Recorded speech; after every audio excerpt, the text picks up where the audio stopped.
नमस्कार, सुचित्राज होम किचनमध्ये आपले मनपूर्वक स्वागत।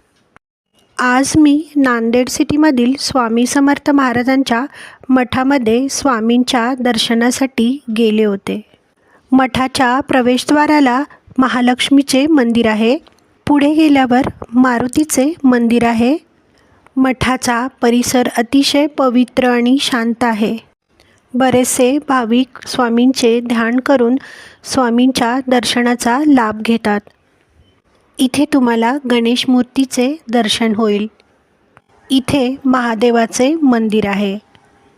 स्वामींच्या मठात प्रवेश केल्यावर अतिशय प्रसन्न आणि समाधान वाटते। स्वामींच्या मठातला प्रसाद घेऊन पुन्हा मी माझ्या घरी परतले। घरी आल्यावर मी कोथिंबीर वडी बनवली होती। कोथिंबीर वडीची रेसिपी चॅनलवर अपलोड केली आहे,